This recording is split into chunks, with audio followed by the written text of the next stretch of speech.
que eu mudei o tema sensível ao que Deus gostaria de falar com você. E eu quero falar um pouquinho sobre memórias nesse dia. Então você que já está aqui comigo, chame mais pessoas, joga esse aviãozinho aí, curte, comenta, porque isso faz toda a diferença e faz o Instagram entregar para mais pessoas e eu poder ficar aqui, né? Compartilhar com você um pouquinho da minha história. E a minha história com a maternidade foi uma história muito conturbada, mas a melhor coisa que me aconteceu, tem me acontecido, né? Tá, então compartilha essa live, ó, manda esses coraçãozinhos. E você que está aqui, que ainda não me segue, já clica lá em cima lá e já começa a me seguir, porque esse perfil, ele pode agregar muito valores na sua vida. Aqui não tem perfeição, mas tem alguém que quer, com toda a minha imperfeição, abençoar a sua vida. E é por isso que eu me disponho a estar aqui na rede, transbordando com vocês um pouquinho da minha experiência, da minha história de vida, para te inspirar. Porque se eu conseguir enfrentar desafios e vencer, você também consegue. Essa capacidade está em nós. E eu quero falar um pouquinho então sobre memórias. Memórias é aquilo que nós lembramos, é aquilo que nós vivemos um dia, né? E amanhã eu vou estar ministrando em um local só para as mulheres, onde eu vou falar sobre memórias. E hoje de manhã, quando eu ouvia sobre mãe, ser mãe, esse final de semana a gente mexeu muito com essa questão da maternidade. E o Espírito Santo começou a me incomodar para contar um pouquinho sobre a minha maternidade. Então foi por isso que eu mudei o tema, mas prometo para você que eu vou trazer um conteúdo bacana sobre transtornos e traços e transtorno, tá bom? Mas eu quero contar para você sobre a minha história, né? Juliana Mara também é mãe. Hoje eu tenho 2 filhos, né? Que são milagres de Deus. Tenho o Augusto, de 7 anos, e o João Kleber, de 15 anos. E olha, e a maternidade sempre é um desafio, não é mesmo, gente? A maternidade, eu até brinco que o Senhor tinha que mandar nossas crianças com uma bula, né? Uma receita, sei lá, alguma coisa aí pra gente saber como lidar. Um manual de instrução. Cada filho com um manual de instrução pra gente saber como lidar. E a maternidade, ela é um desafio desde quando você já começa a gerar, né? É algo maravilhoso, incrível, mas tem os desconfortos, tem os nossos medos, os nossos anseios, e eu vou falar, é um desafio constante, exatamente. É aquela caixinha que a cada mês você tem uma surpresa. E no meu caso, eu casei com 19 anos, projeção para ter filho 5 anos depois. E quando a gente casa é tão difícil, né, gente? Já tem os desafios. E para mim foi um desafio maior, porque foi onde eu descobri muitas coisas da minha infância. E a partir dali eu me fechei e começou o processo de depressão. E com 4 meses já de casado, eu já queria separar, já comecei a ficar doente, tendo crises depressivas muito fortes, já tive que começar a medicar. E quando eu estava com 1 ano e meio de casada, meu Deus, comecei a passar mal e nem imaginava, porque a minha menstruação também não era muito reguladinha. E eu nem imaginava, comecei a passar mal, fui no médico. E o médico pediu um ultrassom, pelo SUS demora, fiz um exame de sangue, deu indeterminado. Aí já ficou que trem, meu Deus, porque eu não queria, no auge da depressão, casamento já não tava legal, né? E não era o tempo, no meu cronograma não era o tempo, né? no meu Cronos. E aí deu indeterminado. Aí o médico pediu aquele que fica 3 dias. Fiz o de 3 dias. E nesse 3 dias eu fiz um ultrassom. E o médico, eu ali sozinha, o médico vira pra mim e fala que eu estava com uma gestação psicológica. Vai ouvindo a história, tá? Que eu estava com uma gestação psicológica, que eu não tinha, que a minha bolsa estava vazia. Meus amados, meu mundo foi no chão. Por quê? Porque eu não queria, mas eu passei a querer, né? Nossa, tem uma criança aqui. E daí a pouco, eu muito doente, com depressão. Aí chega uma pessoa e fala... Ele não falou nada comigo, ele só falou bolsa gestacional vazia. Eu falei, como assim? Eu entrei pra dentro do banheiro, eu sozinha. Eu falei, como assim? É pra ter um feto. Aí quando eu saí, o meu marido tinha desencontrado comigo. E eu saí e falei, amor, eles estão dizendo que não tem feto. A bolsa tá vazia. E foi, como assim, Juliana, você tá grávida? Eles estão falando que não tem. Aí fomos pro nosso médico particular. Chegou lá, o médico fez o ultrassom e falou, realmente, Juliana, não tem feto. Você tá com uma gravidez psicológica. E aí, eu já com depressão, ele falou, olha, agora a gente vai ter que esperar uma semana para você ter o aborto espontâneo, que é melhor para você. E se você não tiver, a gente vai fazer a coletagem. Bacana, fui embora para casa tristonho. Chega o resultado, né? O beta-HCG positivo. Mas eu sabia que aos olhos dos homens ali não tinha feto dentro. Era uma gestação psicológica. Lembrando que eu estava num quadro de depressão. E num quadro de depressão, a pessoa com depressão, ela não tem uma voz muito ativa, né? Ela não é ouvinte. E aí... ela não é ouvida, aliás, desculpa, ela não é ouvida. Então eu estava tendo uma gravidez psicológica. E aí eu fiquei a semana ali, foi uma semana muito difícil, porque eu precisava ter o aborto espontâneo ali daquela placenta, né? Aquela gestação que não ia ter nada. E foi uma semana de muita oração, uma semana que meu marido orou muito, eu depressiva na cama, não podia levantar da cama. E lembrando que eu tive uma apendicite supurada, então eu tinha o meu abdômen todo colado. Então eu sentia dores também abdominais. E aí fiquei ali naquela semana, até que nos últimos dias meu marido falou, numa sexta-feira, ele falou, olha, o Senhor falou comigo que tem um menino aí. E pode ficar tranquila, que Deus já falou. E no dia eu já fui com raiva, né? Você não vem brincar com isso não, que isso é muito sério. Vem falar que Deus falou e não é Deus. Imagina, mulher depressiva, rancisa, né? Já com essa dor de não ter um feto ali. Isso na sexta, quando foi no sábado, o Senhor me deu um sonho. E eu sonhei que eu tava dando um banho a uma criança, um menino, lourinho, branquinho. E aí, quando foi na segunda-feira, eu fui no médico para mim fazer a coletagem, porque eu não tinha tido o aborto. E aí, o médico falou, Juliana, nós vamos então fazer a coletagem, que para você é melhor, tal. Mas olha, vamos fazer o ultrassom para ver? E antes de fazer a coletagem, já estava tudo já programado. Ele resolve então fazer um ultrassom. E quando ele faz o ultrassom, havia um embrião de 2 meses. Meu primeiro milagre.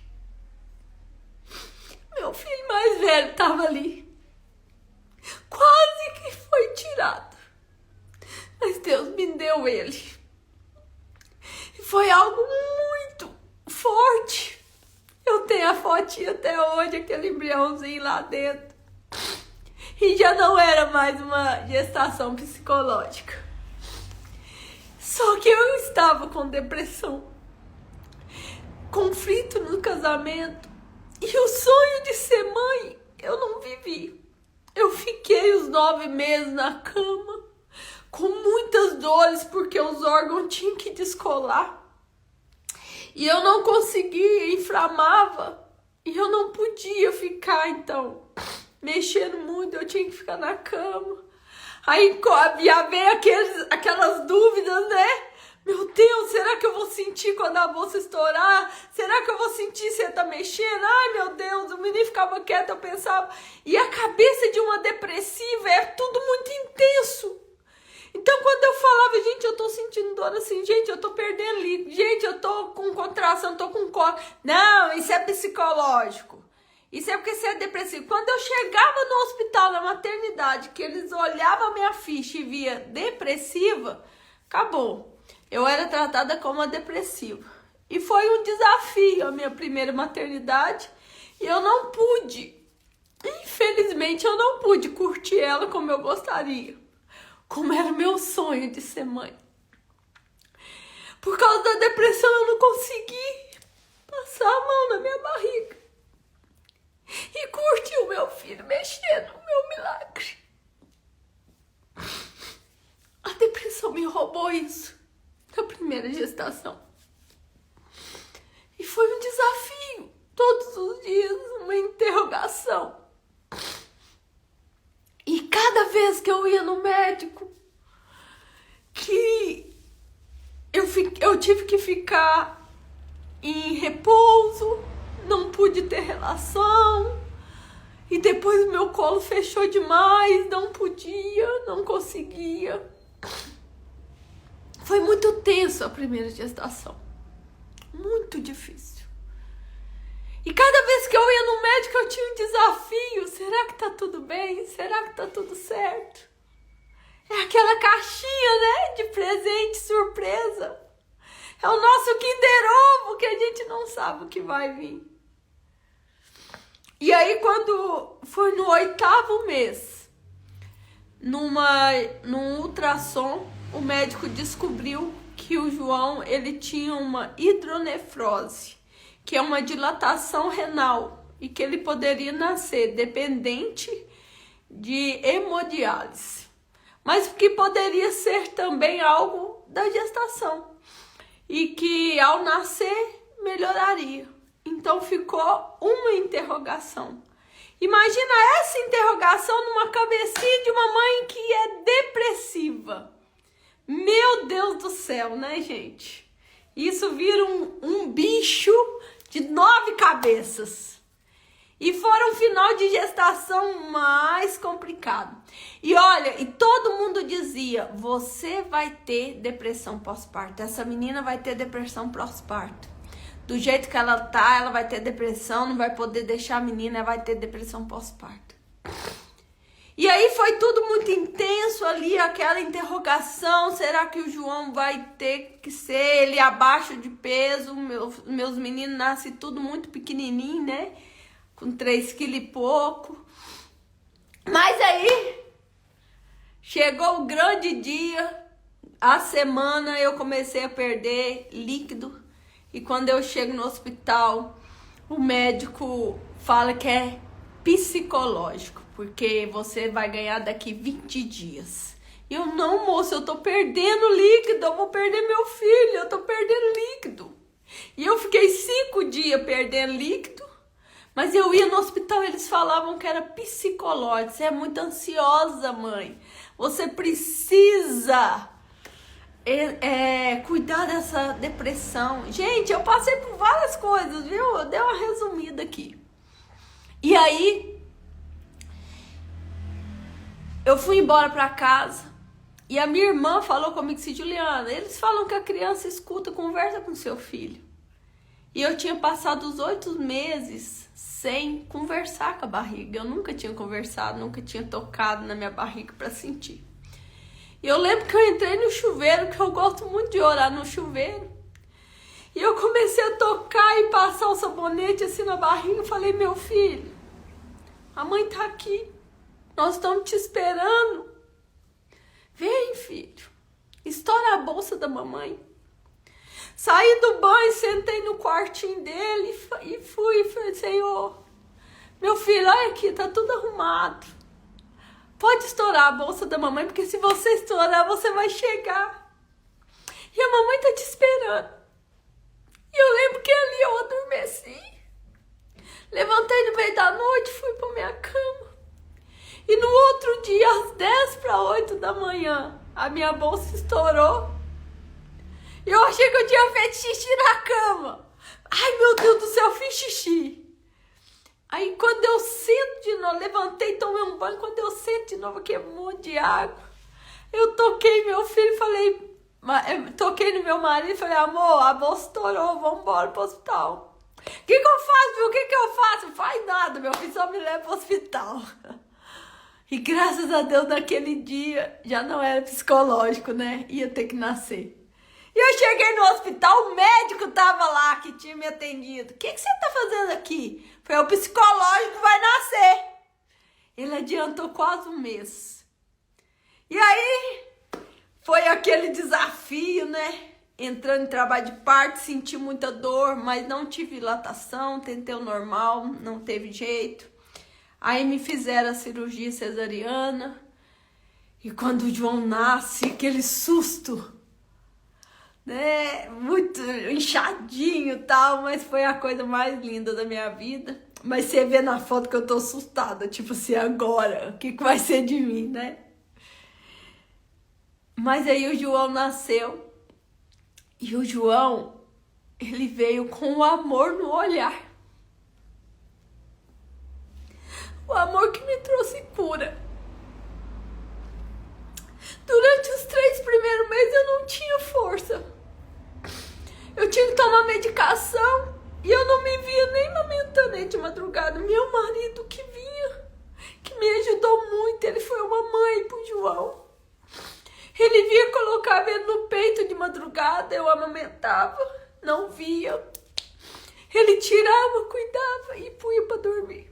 À noite era sempre ele, porque eu tomava muita medicação. E pós-parto cesariana, minha mãe não morava na cidade. A minha irmã, que era uma mais velha, tinha ganhado neném há 1 semana antes, que a gente ganhou junto. Aí a outra irmã era madrinha dessa menina, ficou com a minha irmã. A mais velha, ela tinha perdido os filhos e ela tinha um trauma e não conseguia pegar a criança. E nessa história, a Juliana teve que ficar sozinha para cuidar do filho dela. A que ia ter depressão pós-parto. E eu e o meu marido cuidou do nosso filho sozinho. Cuidei da casa, cuidei tudo, curei o umbigo. Tudo bonitinho. Com muita dificuldade, mas bonitinho. E o João foi um presente que Deus me deu. Porque no olhar daquele menino, Deus me curava. Deus me curava. E eu falava, meu Deus, eu não posso, esse menino precisa da mãe. E aí eu abandonei a medicação com 4 meses. E fui cuidar do meu filho.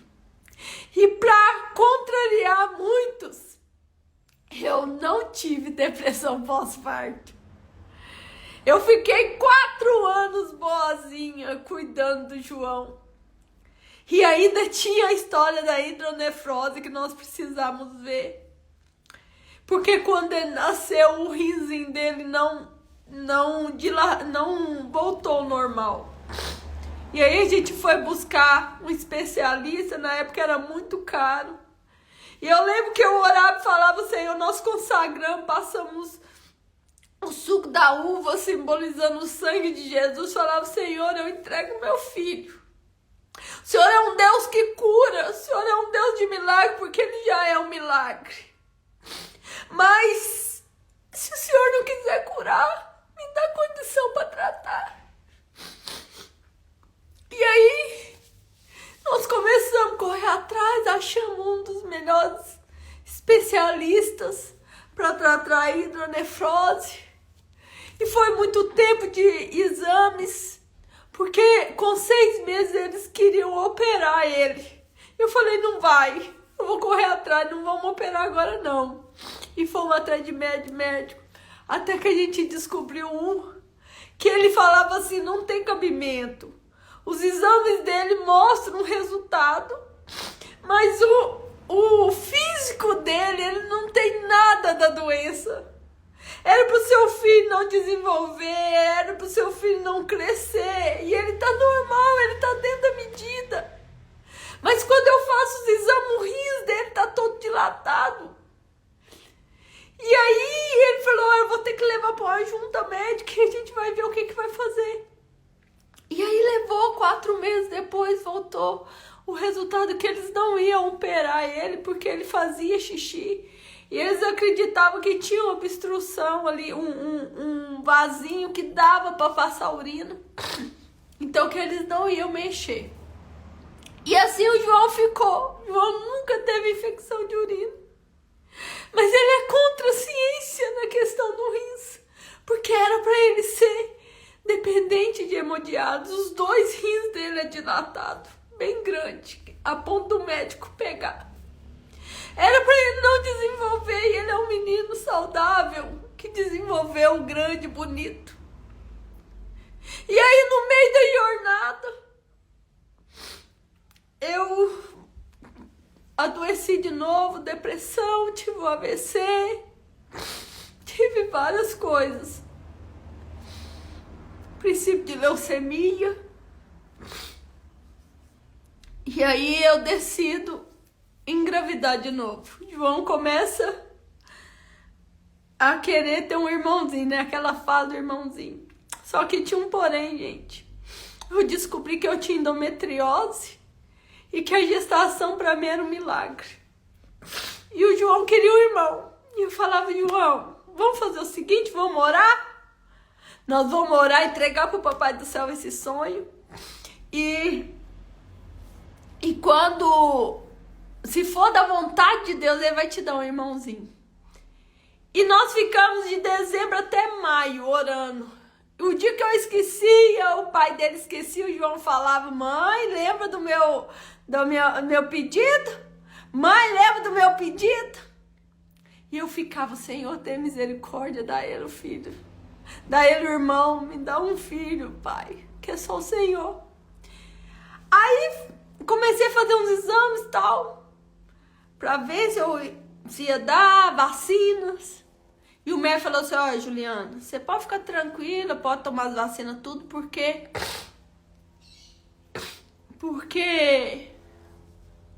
você não vai engravidar fácil, não. Eu falei, não, tá tudo bem, estamos orando e seja a vontade de Deus. Isso foi no início de junho. No dia 27 de junho eu volto no consultório. E aí, o que você tá fazendo aqui? Eu falei, tô grávida. Tô gerando mais um milagre. Ele não acreditou. O João, quando eu soube que tava grávida, esse menino ficou impressionado. Tipo, Deus me deu o meu irmão. Foi a primeira história dele. Experiência dele com Deus. Com esse Deus que a gente não vê, mas que a gente vive o milagre. E chega o Augusto. O Augusto foi a alegria da casa. Uma gestação complicada, onde eu tive muita hipoglicemia, cólica de rins. Eu fiquei 31 dias com cólica de rins consecutivas. Só na cama. Mas valeu a pena. Valeu a pena cada momento que eu vivi. Porque eu tenho um milagre de Deus na minha vida. Eu tenho a prova que Deus faz na minha vida. E aí, nesse meio do caminho, após ganhar o Augusto, eu descubro que eu peguei toxoplasmose e que eu passei pro Augusto. E que o Augusto poderia ter alguma sequela simples, porque eu peguei no final da gestação. Assim como ser cego, surdo, mudo, uma calcificação de crânio. Vai sair a gente correndo, mas sempre primeiro entregando ao Senhor, consagrando no altar. Fizemos um voto, uma aliança com o Senhor. E fomos atrás do médico provocar o nosso milagre. E mais uma vez, os médicos falaram, não tem cabimento. Esse menino não tem sequela nenhuma. Era para ele ter sequela. Era para ele ter, no mínimo, uma calcificação de crânio. E o Augusto é super inteligente. E do Augusto eu já pude curtir uma gestação. E então hoje eu tenho 2 milagres, porque eu não podia gerar. Mas o Senhor me deu. O Senhor me deu o direito de gerar um milagre deles. E recentemente eu soube que por causa da minha apendicite supurado, a infecção generalizada era para mim não ser mãe. Minha mãe me contou. Ela falou, eu nunca te contei para isso não ficar na sua cabeça. Trazei à memória aquilo que te dá esperança. Eu tinha esperança de um Deus de milagres, porque eu havia experiência de milagres com Ele. Eu tenho 2 milagres na minha casa. 2 milagres. Daí então, foi o tratamento do Augusto. 1 ano e meio de medicação. 1 ano e meio de antibiótico, porque poderia lesionar a visão dele. E não foi fácil. Sabe aquela dorzinha de barriga de 4 meses? Pois é. Meu filho ficou 1 ano e meio. O meu olho parecia um panda, porque eu não dormia, eu dormia 2 horas por dia. A minha vizinha falava assim, minha filha, eu tô rezando pra você, porque eu tô ouvindo ele chorar, pra Deus te dar força. Eu falei, ora mesmo, agarra com Deus, que é só Ele. E foi muito intenso. E aí, ao longo da minha maternidade, vem aí várias coisas que me aconteceu. Eu adoeci. Depois desse episódio do Augusto, eu tive a crise de depressão profunda. Foi aonde há 3 anos atrás eu me afundei na depressão. Eu perdi o sentido da vida. Mas eu encontrei. Eu encontrei a vontade de viver quando eu olhava para os meus filhos. Teve uma situação que eu não tinha força para levantar para fazer comida. E o João, com 10 anos, ele falou comigo assim, eu falei com ele, filho, vai lá, faz um macarrãozinho e dá seu irmão para mim.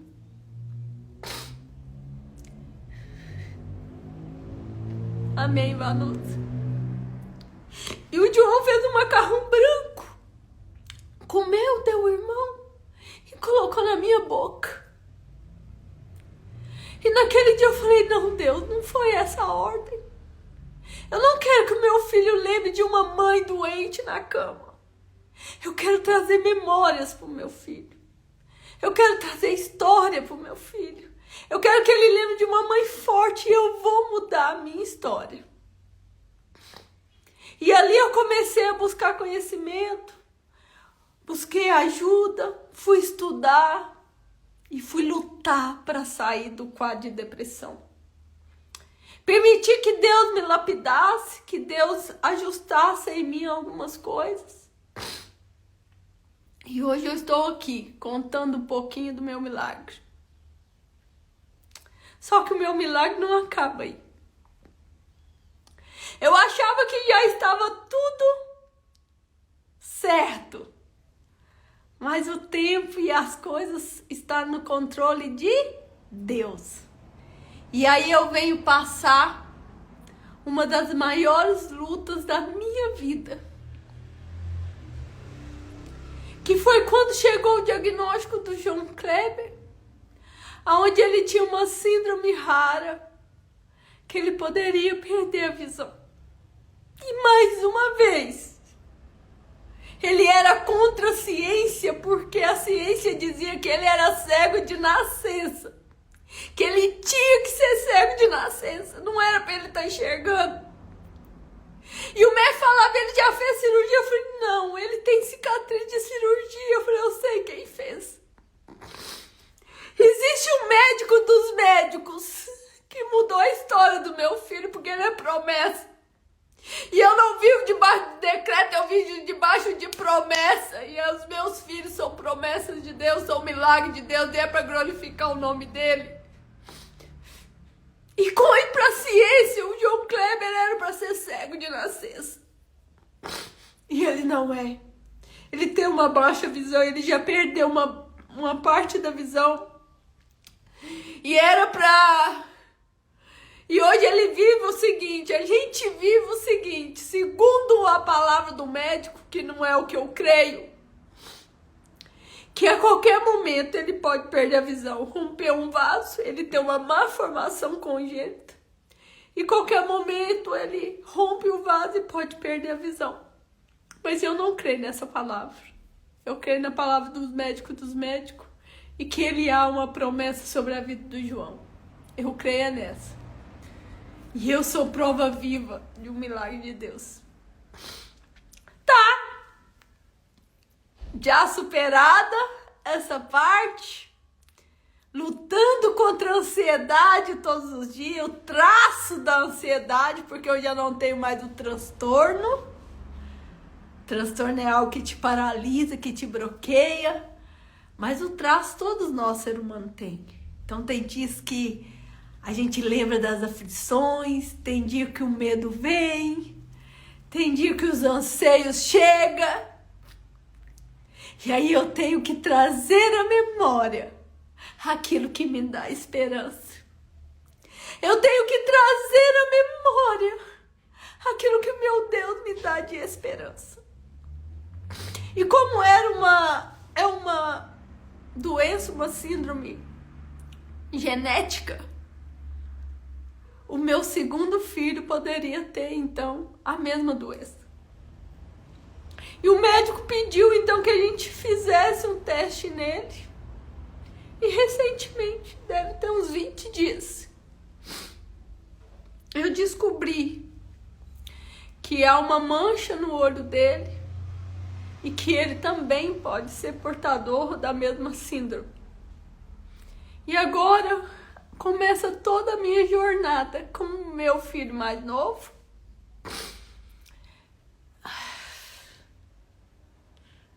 Eu vivo pela fé, minha amada. Quem sustenta esse sorriso é Deus. Tem dia que a ansiedade vem, os anseios vêm.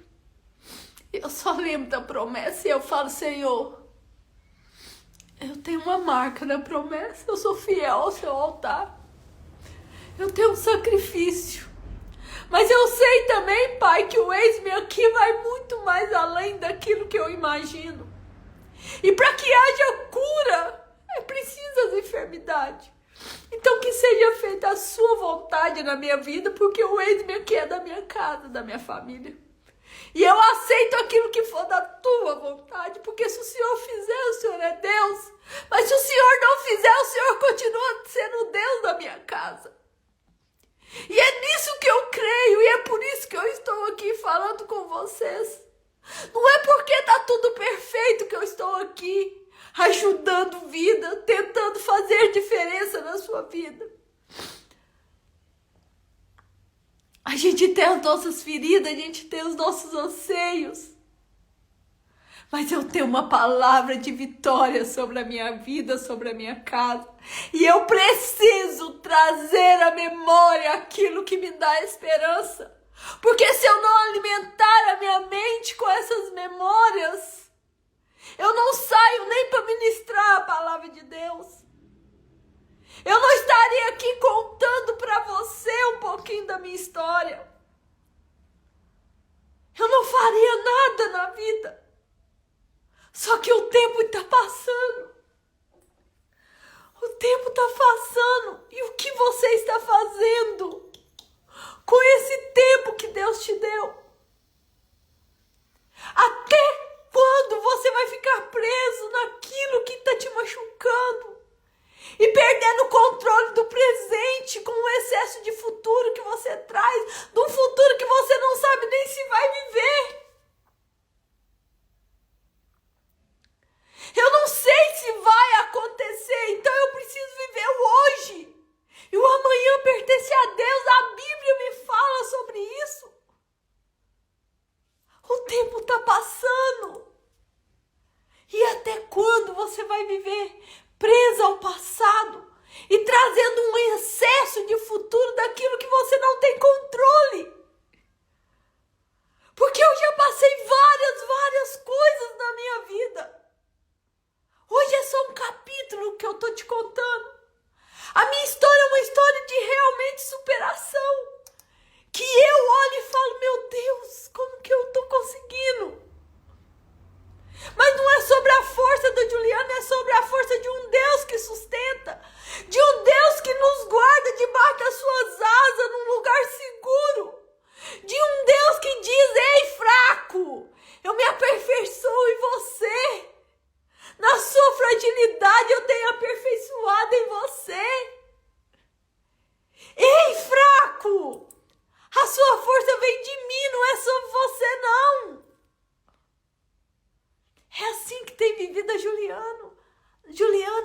da perfeição, mas no pé daquele que é perfeito, que tem o controle de todas as coisas.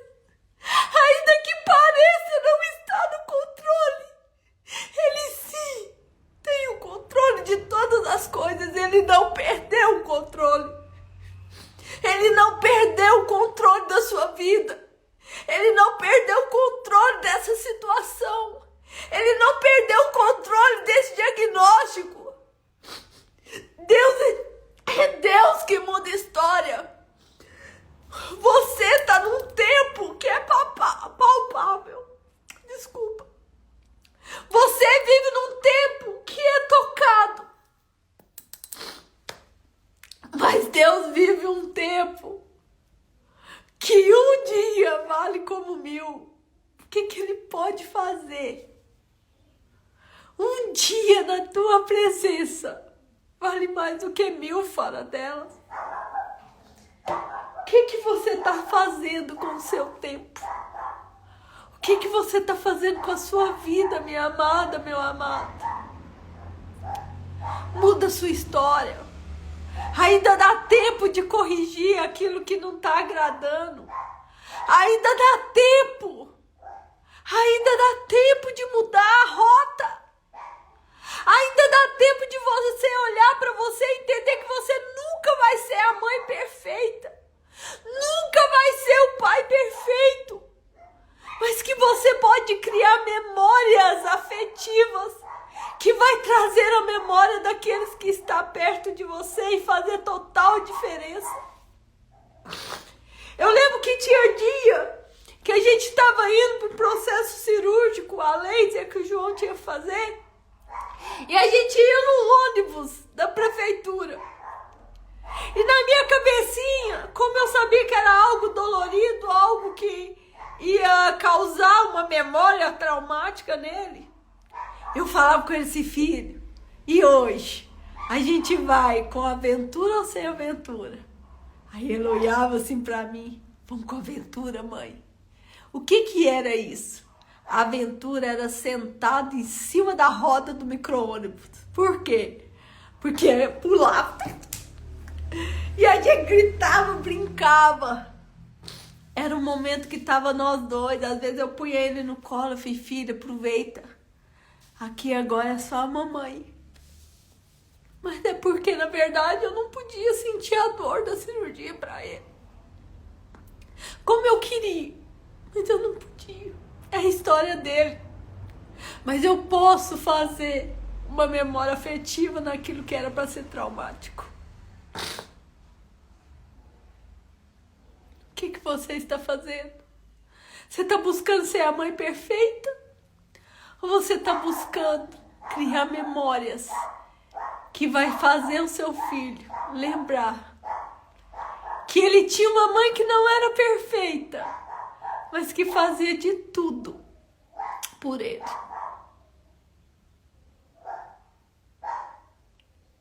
Trazei à memória aquilo que nos dá esperança.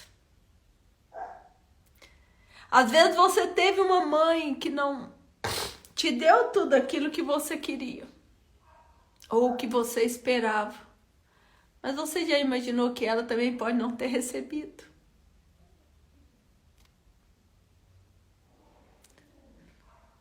É forte. É forte. Vamos viver mais empático.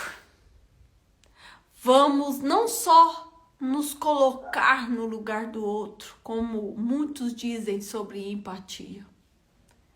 Mas a empatia é você entender que o outro não tem a mesma ação que você tem, porque ele também não tem a mesma história.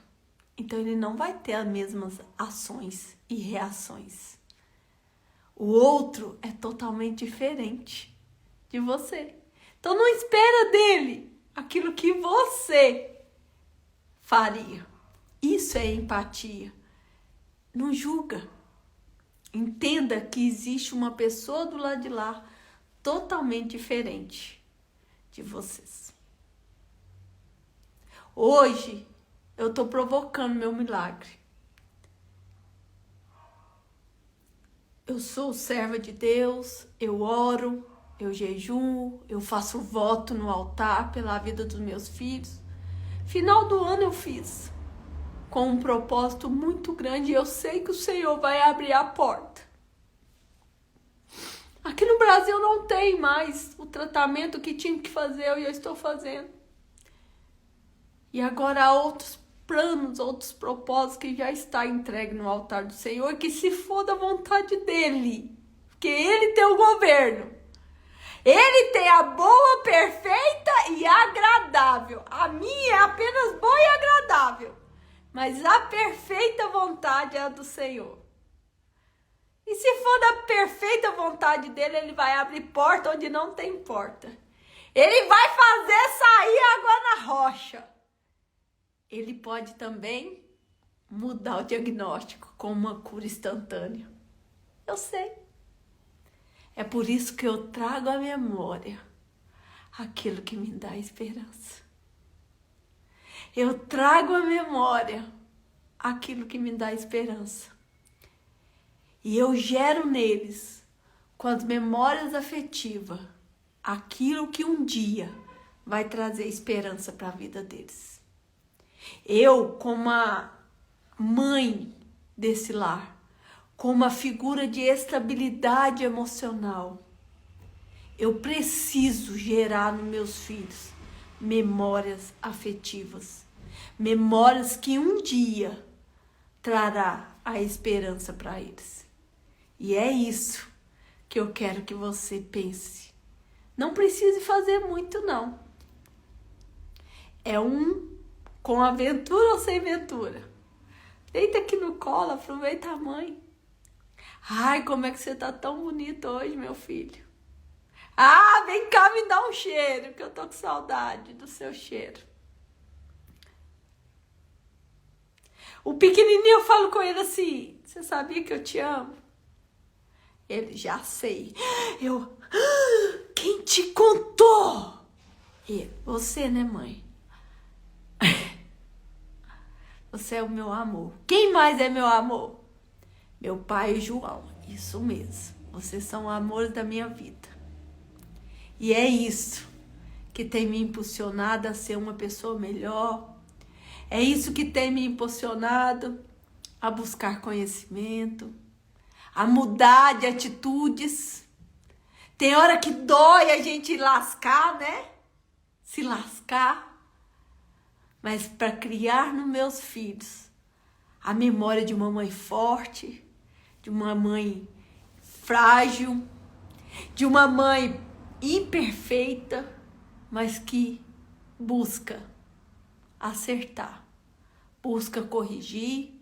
Tem dia que eu sou mais rígida, outro dia eu sou mais maleável, eu sou muito de escuta. Quem não erre, quem não errou na criação dos filhos, que ataque a primeira pedra. Nós vamos errar sempre. Faz parte da vida. Mas eu preciso também acertar. Eu preciso também corrigir aquilo que foi errado. Eu necessito gerar memórias afetivas.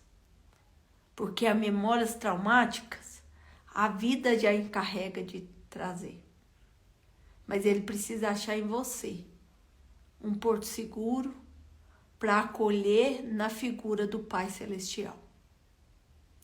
O que o teu filho tem esperado ou achado em vocês? Pense um pouquinho essa semana. Você como filho, quantas vezes você pode ter julgado seus pais? Eu julguei. Eu errei. E tive que consertar porque eu estava pagando um preço alto por isso. Tá tudo bem não ser perfeito. Você só não pode continuar no erro. Tem que corrigir. Não é tudo bem você tá perfeito todo dia. Aí eu vou achar estranho. Você vai errar. Você vai errar. Mas não permaneça no erro. Corrija. E cria memórias afetivas. Cria memórias que vai trazer esperança para aqueles que estão próximos de você. Que Deus abençoe a sua vida. Que Deus abençoe essa semana. Que você faça o extraordinário na vida de quem está perto de você, com um pouquinho. Quero trazer à memória aquilo que me dá esperança. Quero trazer à memória aquilo que me dá esperança. Como é bom poder pertencer ao Deus de amor. Como é bom poder confiar em tua fidelidade. Eu descanso em ti. Eu espero em ti. Eu te adoro, Deus de amor. Eu amo vocês. Tenha todos uma excelente semana. Extraordinária. Criando memórias afetivas. Que Deus abençoe. Tchau!